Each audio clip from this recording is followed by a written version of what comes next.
Nos próximos capítulos de Vale Tudo, o clima na TCA chega ao ponto máximo de tensão quando Marco Aurélio e Odete Roitman se enfrentam em mais uma de suas discussões carregadas de rancor e desconfiança. Ambos, acostumados a manipular aliados e adversários, transformam cada palavra em uma arma, tentando provar quem de fato detém o poder. Marco Aurélio, desconfiado dos movimentos da empresária, deixa claro que não tolera ser deixado de fora de decisões importantes.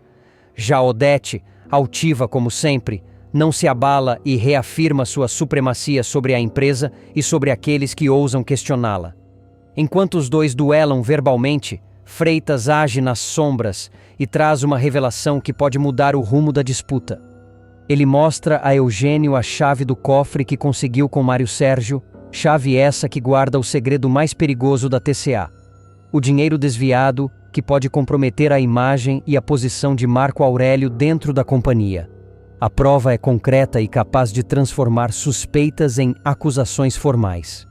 Eugênio, atônito, percebe que está diante de uma peça-chave para desmontar o esquema de corrupção e começa a pensar em como utilizar essa descoberta.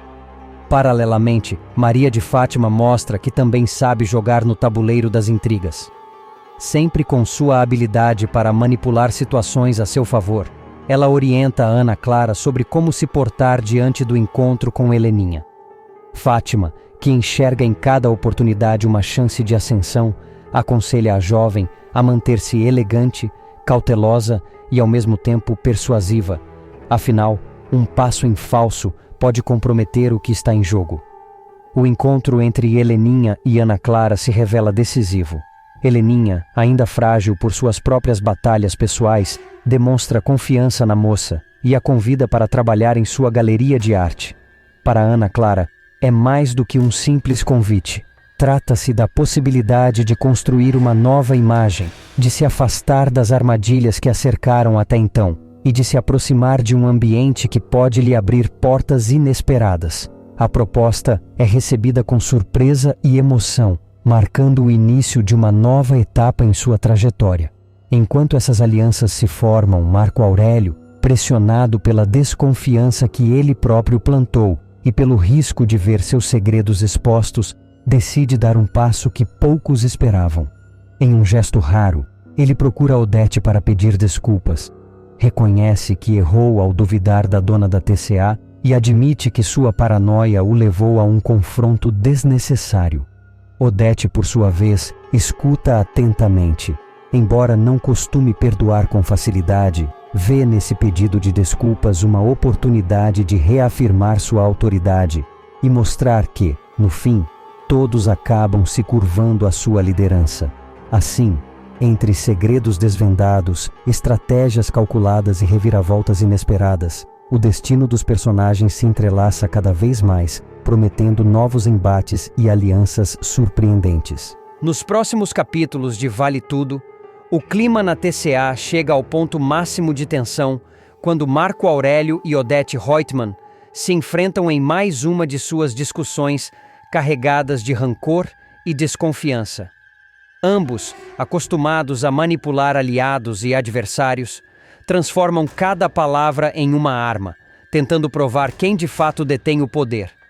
Marco Aurélio, desconfiado dos movimentos da empresária, deixa claro que não tolera ser deixado de fora de decisões importantes.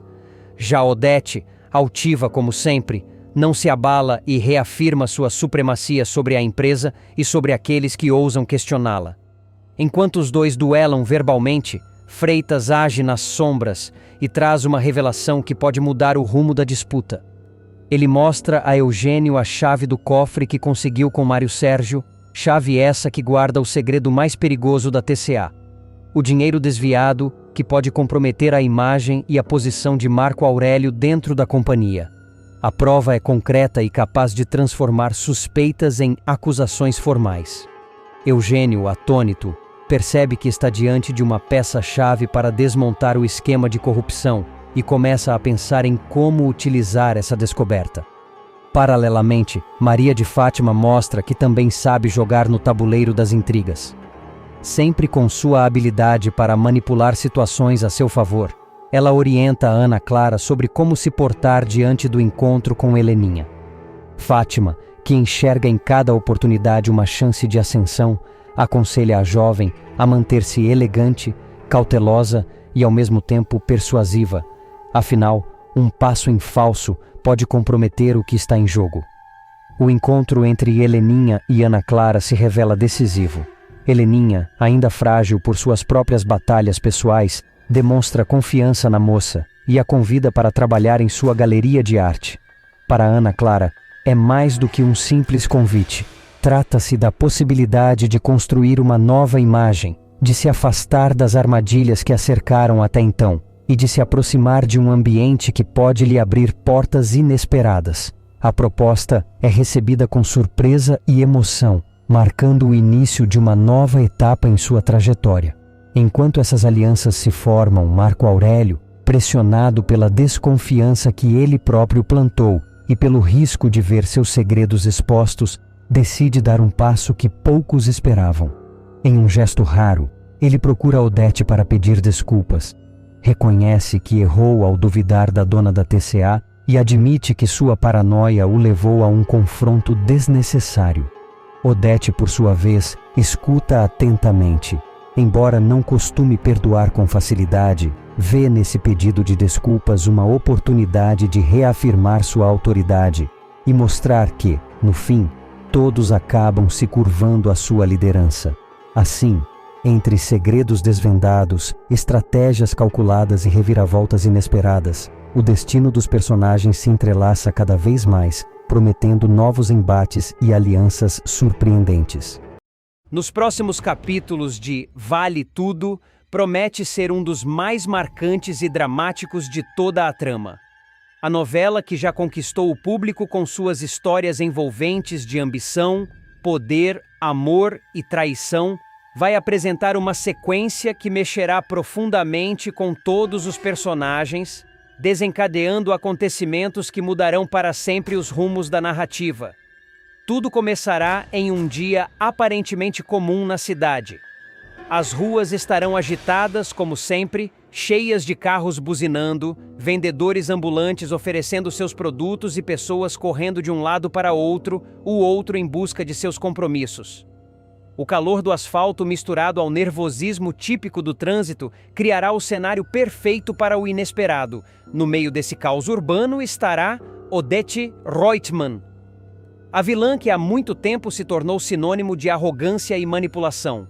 Sempre com o nariz empinado, sua postura altiva e olhar de desprezo, ela acreditava que o mundo inteiro estava ali apenas para servir às suas vontades. Odete carregava dentro de si uma necessidade quase doentia de controlar tudo e todos. Para ela, nada poderia fugir de suas mãos. Seu prazer estava em manipular pessoas, em fazer com que cada movimento da vida alheia fosse orquestrado por suas ordens e caprichos.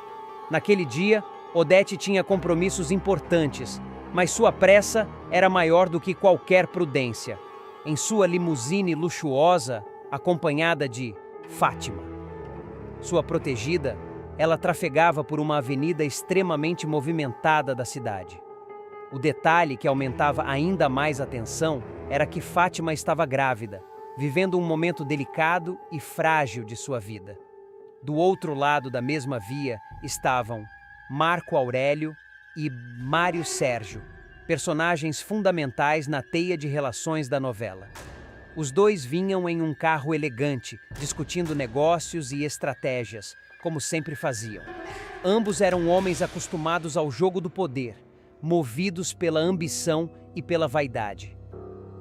O encontro explosivo no trânsito, o destino que tantas vezes parece brincar com as vidas dos personagens de Vale Tudo, resolveu colocar Odete frente a frente com Marco Aurélio e Mário Sérgio naquele trânsito sufocante.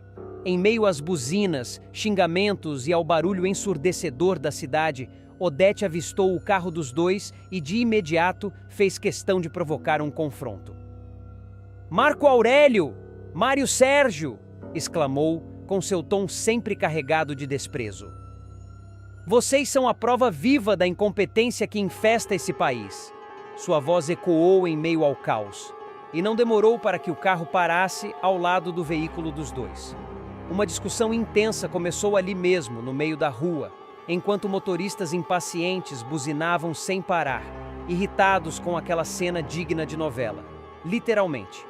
Marco Aurélio, sempre calculista, tentou manter a calma. Odete, não é hora nem lugar para isso. Saia do nosso caminho. Mas a vilã não queria saber de razão. Quanto mais contrariada, mais seu olhar se tornava afiado e cruel. Fátima, no banco ao lado, implorava para que a madrinha não se exaltasse, pedindo que deixassem a discussão para depois. Mas era tarde demais. Enquanto os três discutiam de forma acalorada, um ônibus vinha em altíssima velocidade pela avenida. O motorista, distraído com o trânsito confuso, não percebeu a tempo a movimentação à sua frente. Em um segundo de descuido, o inevitável aconteceu. O ônibus atingiu em cheio o carro de Odete. O impacto foi devastador. O barulho do metal se amassando contra o asfalto, o som dos vidros estilhaçando e os gritos desesperados tomaram conta da cena. A vilã, que tantas vezes parecia inabalável, agora se via no meio de uma tragédia. Marco Aurélio e Mário Sérgio, ao presenciarem o acidente, ficaram em choque. O semblante de arrogância deu lugar à preocupação e ao desespero. Rapidamente, eles desceram do carro e correram até o veículo destruído, tentando com todas as forças abrir as portas amassadas para socorrer Odete e Fátima. Dentro do carro, a situação era ainda mais grave. Fátima, em prantos, sentia fortes dores.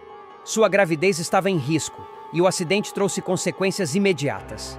Ela perderia o bebê, uma perda irreparável que abalaria não apenas sua vida, mas também a de Raquel, sua mãe. Raquel interrompe sua felicidade, enquanto a tragédia acontecia na avenida.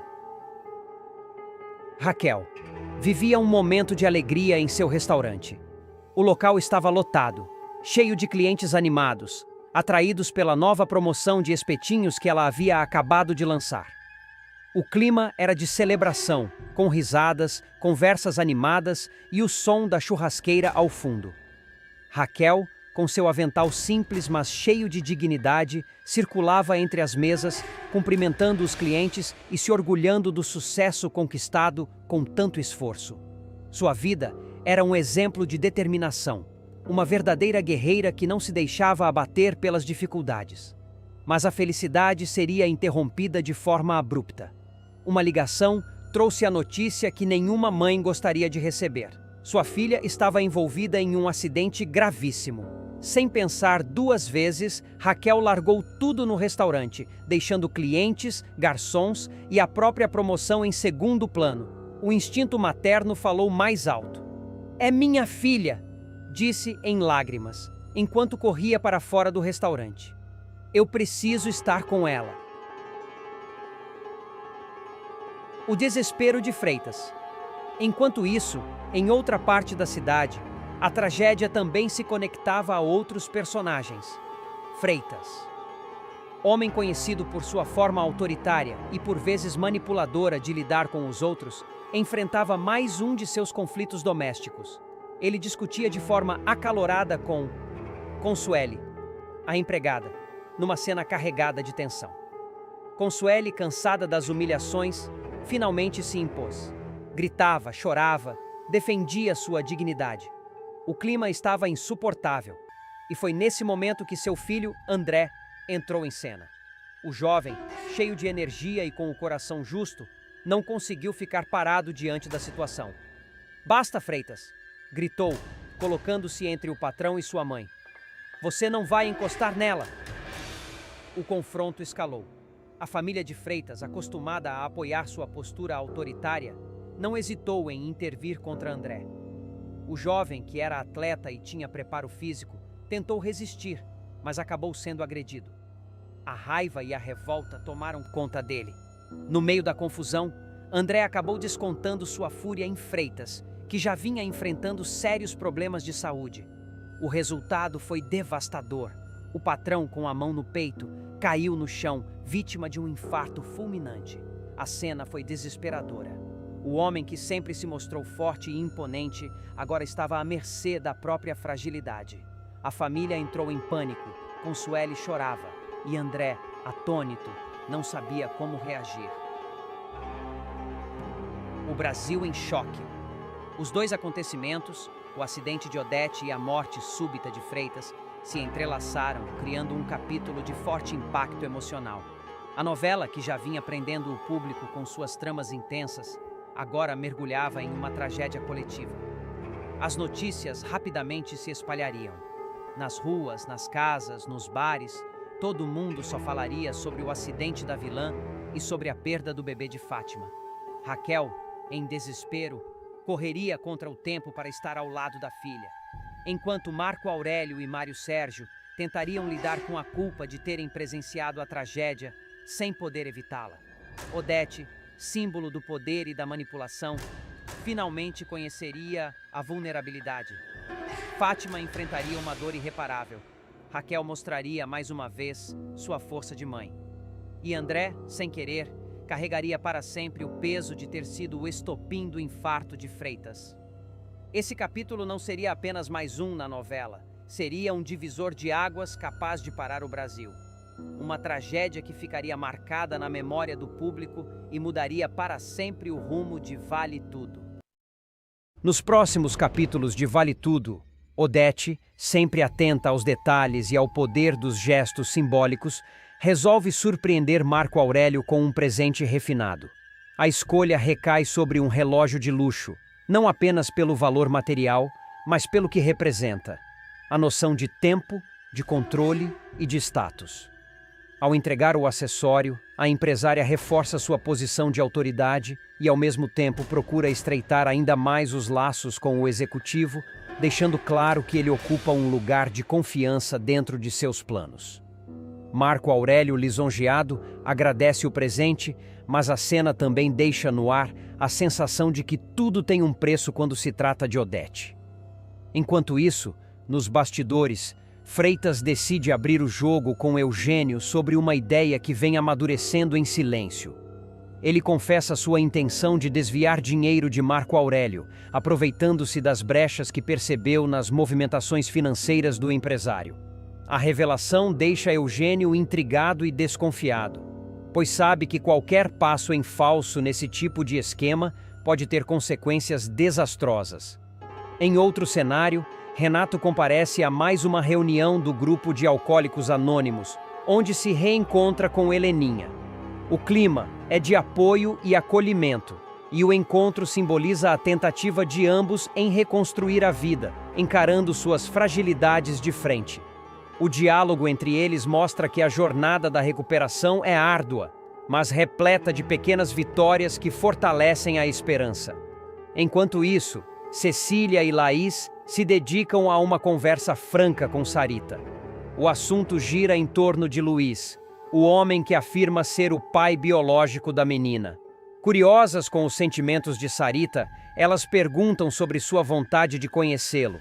A jovem, de forma sincera, revela que, apesar das incertezas, deseja encontrar o pai e entender melhor suas origens.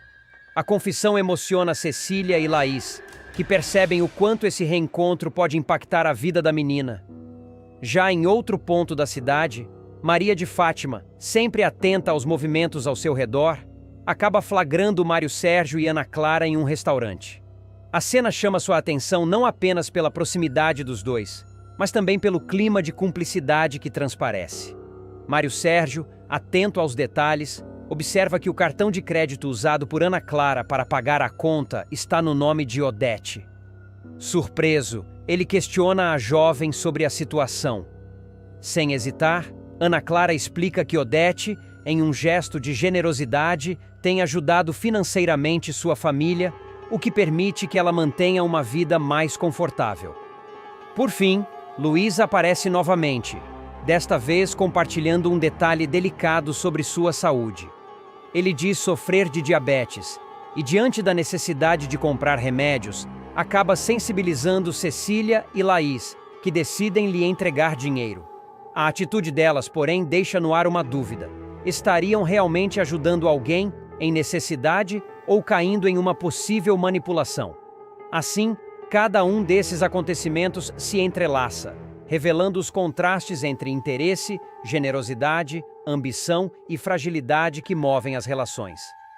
O enredo segue carregado de tensão e expectativas, mostrando que por trás de cada gesto há sempre segredos e intenções ocultas. Afonso está prestes a viver uma das reviravoltas mais intensas e emocionantes de sua trajetória em Vale Tudo.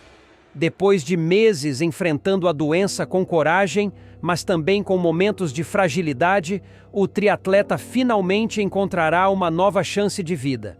Tudo acontece no instante em que ele descobre que Leonardo, dado como morto há 13 anos, está vivo e pode ser a peça-chave para sua recuperação. Mais do que um reencontro inesperado, o retorno do rapaz abre a possibilidade de um transplante de medula óssea capaz de salvar Afonso, trazendo esperança para a família em meio ao caos. No início, a batalha de Afonso contra o câncer parecia caminhar para um desfecho doloroso. Apesar da disciplina e do espírito esportivo que sempre o acompanharam, ele resistia ao tratamento e sofria com os efeitos da quimioterapia, que não apresentava os resultados esperados. As consultas com o Dr. Fernando se tornavam cada vez mais angustiantes, até que, em determinado momento, o médico traz uma notícia alentadora. Afonso começou a reagir de forma mais positiva à quimioterapia, abrindo uma pequena janela de esperança. Porém, ninguém poderia imaginar que o destino ainda reservava um acontecimento muito mais impactante. É nesse cenário que uma farsa cuidadosamente mantida durante anos por Odete Roitman vem à tona. A poderosa empresária, conhecida por sua frieza e pela capacidade de manipular situações em benefício próprio, guardava um segredo devastador. Leonardo, irmão gêmeo de Heleninha, não havia morrido no acidente que todos acreditavam ter sido fatal.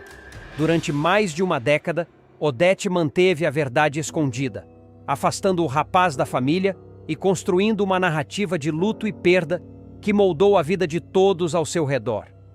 A revelação cai como uma bomba na mansão dos Roitman. O reencontro entre Leonardo e a família é carregado de emoção, mas também de indignação e dor.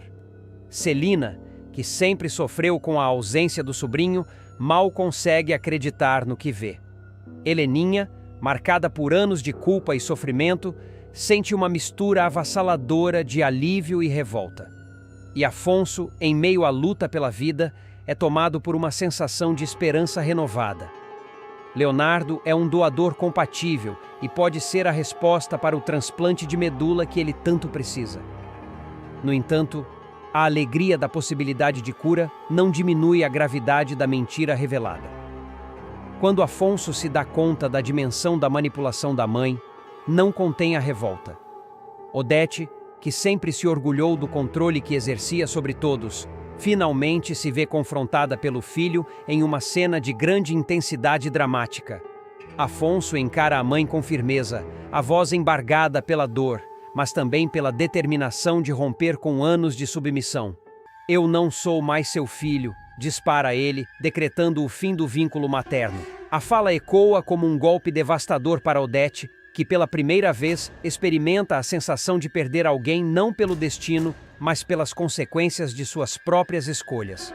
O rompimento definitivo entre mãe e filho simboliza não apenas a libertação de Afonso, mas também o desmoronamento do império de manipulações que a vilã construiu ao longo da vida. Enquanto isso, Celina e Heleninha tentam lidar com o turbilhão de emoções. A alegria de rever Leonardo e a esperança de ver Afonso salvo se misturam à indignação de terem sido enganadas por tantos anos.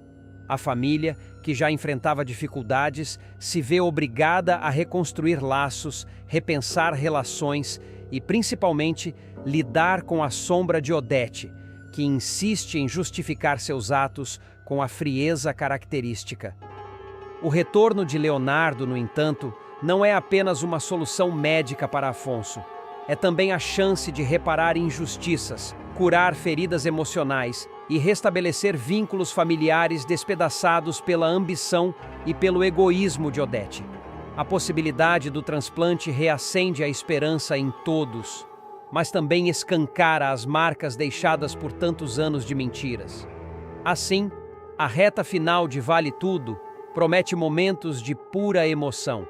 A luta de Afonso pela vida, o reencontro com Leonardo e o confronto arrebatador com Odete marcam uma das passagens mais emblemáticas da trama. Mais do que um conflito entre mãe e filho, trata-se de uma reflexão sobre verdade, perdão e a força da família diante das adversidades. Nos próximos capítulos de Vale Tudo, Aldeide, sempre atenta aos movimentos do mercado e às disputas comerciais que cercavam o ramo em que trabalhava, decide abrir os olhos de Lucimar. Durante uma conversa franca, ela alerta a amiga sobre a agência concorrente de Ivan, que vinha chamando a atenção por cobrar preços muito abaixo do normal. Aldeide enfatiza que algo tão barato dificilmente poderia ser confiável, sugerindo que por trás daquele valor atrativo poderia haver riscos escondidos. Lucimar, mesmo escutando os conselhos, mantém uma ponta de dúvida, já que estava tentada a apostar em algo que poderia baratear seus custos. Enquanto isso, em outro cenário, Marco Aurélio confidencia a Mário Sérgio que fora chamado por Odete para uma reunião importante. A poderosa empresária, com sua visão de negócios sempre voltada para além das fronteiras, queria discutir os próximos passos da expansão da TCA no mercado asiático. Marco Aurélio, embora animado com a possibilidade de crescimento, não deixa de sentir a pressão de estar diante de uma tarefa gigantesca. A Ásia, afinal, representava um território desafiador e promissor, onde cada passo deveria ser cuidadosamente planejado. Mário Sérgio, por sua vez, segue outro rumo. Navegando pelas redes sociais, ele acaba se deparando com uma foto intrigante.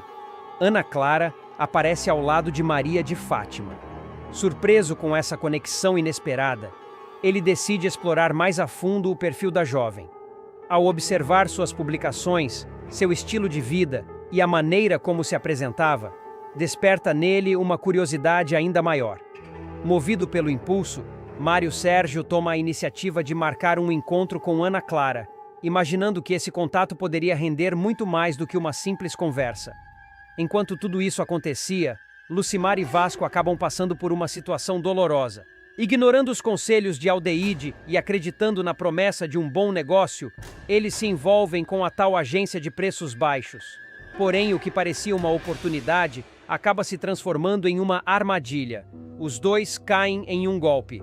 A decepção é imediata, e a sensação de terem sido enganados pesa sobre ambos. Lucimar, especialmente, sente-se culpada por não ter ouvido os alertas da amiga.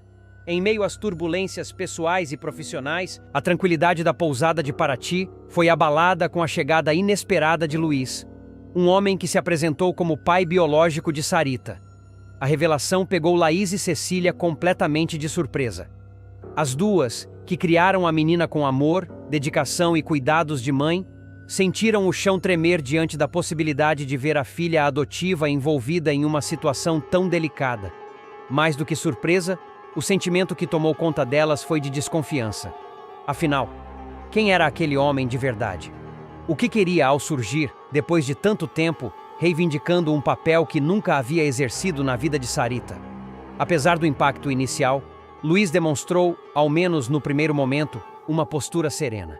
Disse estar ali apenas para conhecer a filha e recuperar um laço perdido pelo tempo e pelas circunstâncias. Suas palavras, porém, não foram suficientes para acalmar os corações aflitos de Laís e Cecília, que não conseguiam afastar a sensação de que havia algo a mais por trás daquela história. Antes de permitir qualquer aproximação, as duas decidiram agir com cautela.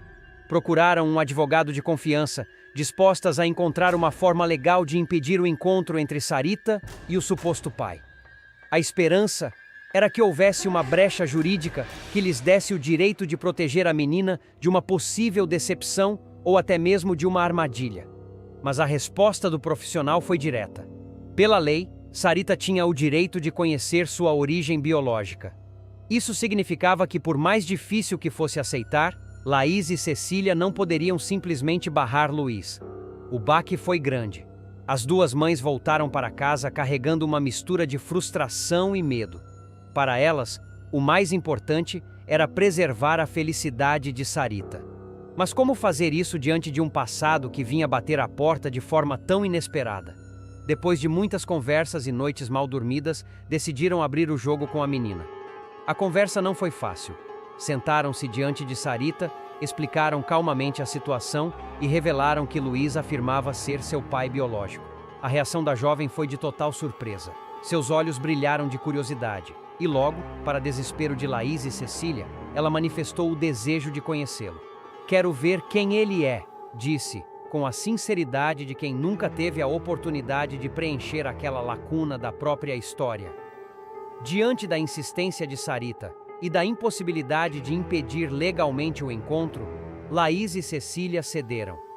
Estabeleceram, contudo, uma condição inegociável. O primeiro contato aconteceria sob a supervisão delas. E assim foi feito. O aguardado encontro se deu em um clima de tensão. Luiz chegou aparentando emoção, e Sarita, ainda tímida, encarava-o com uma mistura de expectativa e desconfiança. Cada gesto, cada palavra, era acompanhado de perto pelas duas mães, que observavam tudo com olhares atentos. Para elas, nada escapava. A forma como Luiz falava, os detalhes que omitira ou exagerara, os silêncios que deixava no ar. Luiz, por sua vez, trouxe uma versão confusa do passado. Contou que a mãe biológica de Sarita tinha problemas sérios com vício e que, em meio ao caos, uma mulher teria desaparecido com a menina. Disse ainda que nunca foi acionado judicialmente, nem informado sobre a morte da mãe da garota, até descobrir que Sarita havia parado em um orfanato.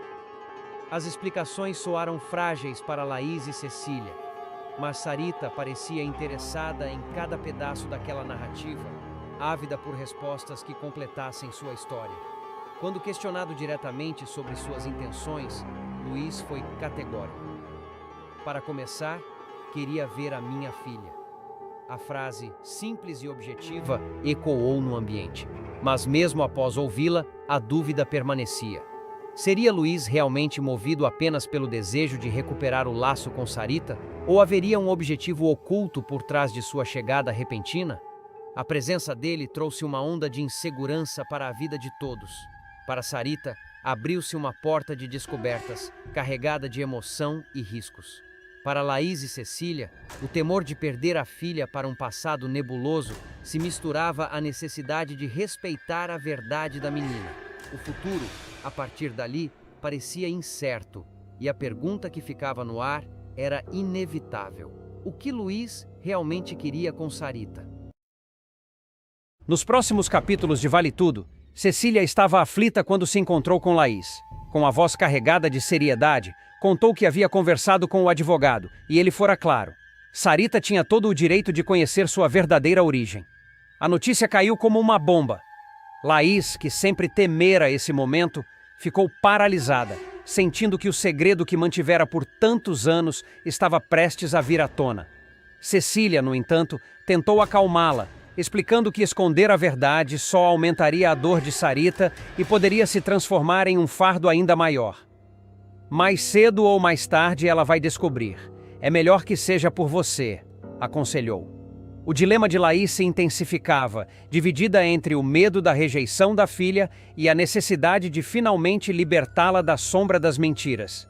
Enquanto isso, no hospital, a tensão que rondava a família de Afonso deu lugar a um sopro de esperança. Dr. Fernando reuniu a família para dar a notícia que muitos esperavam. O organismo de Afonso estava reagindo melhor à quimioterapia. O médico falou com cautela, lembrando que o tratamento ainda seria longo e difícil, mas reconheceu que aquela era uma vitória significativa. Solange se emocionou, chorando de alívio, e segurou forte a mão de Afonso, que pela primeira vez em semanas esboçou um sorriso de confiança. O clima de otimismo tomou conta do quarto, trazendo a todos a sensação de que a luta ainda não estava perdida. Na mesma cidade, Consuelo se dedicava a outro tipo de sonho: a preparação do casamento de Daniela.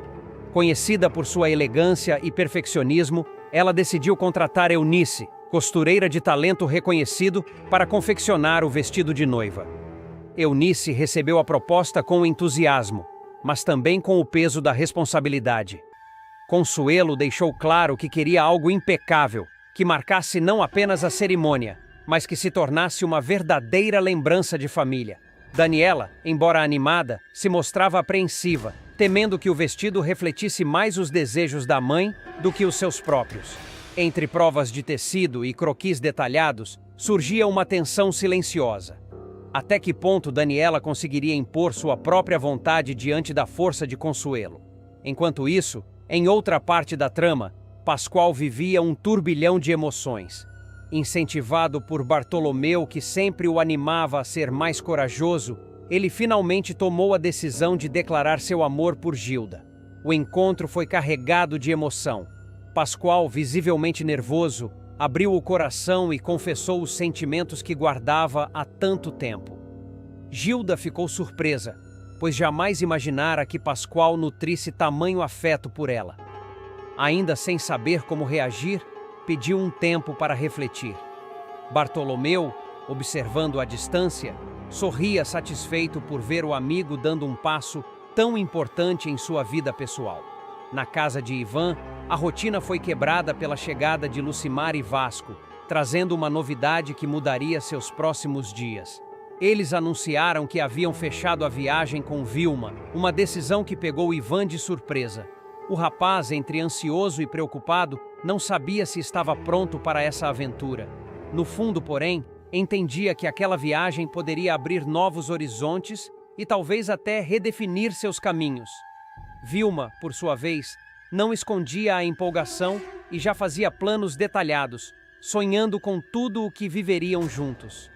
No meio desse emaranhado de vidas cruzadas, Maria de Fátima continuava a alimentar seus próprios interesses. Ambiciosa e sempre calculista, ela se aproximou de Ana Clara, que ainda tentava encontrar algum equilíbrio em meio às suas crises pessoais. Com palavras persuasivas, Maria de Fátima a incentivou a tirar mais vantagens de Odete. Ela tem dinheiro de sobra, e você precisa aprender a usar isso a seu favor, sussurrou, plantando ideias que deixavam Ana Clara em conflito.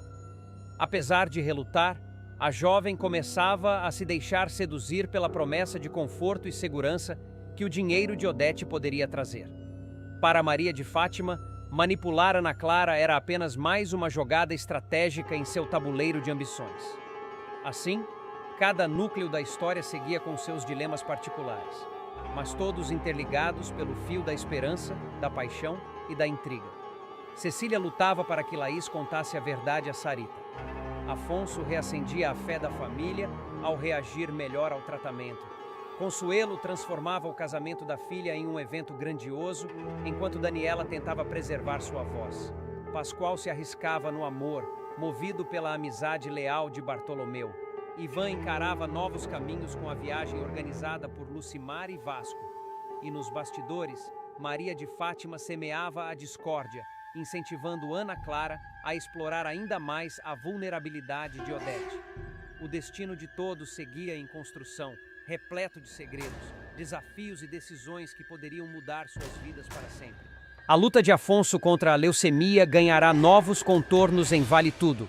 Depois de um período marcado por incertezas, desmaios e muito sofrimento, o triatleta finalmente terá um respiro de esperança.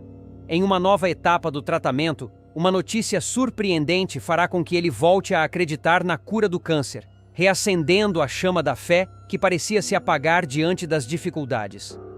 Tudo começa após um episódio delicado. Afonso sofre um desmaio em casa e bate a cabeça, deixando Solange completamente desesperada. O acidente, além de causar um galo visível, servirá como alerta definitivo para o triatleta, que vinha resistindo ao retorno imediato ao hospital.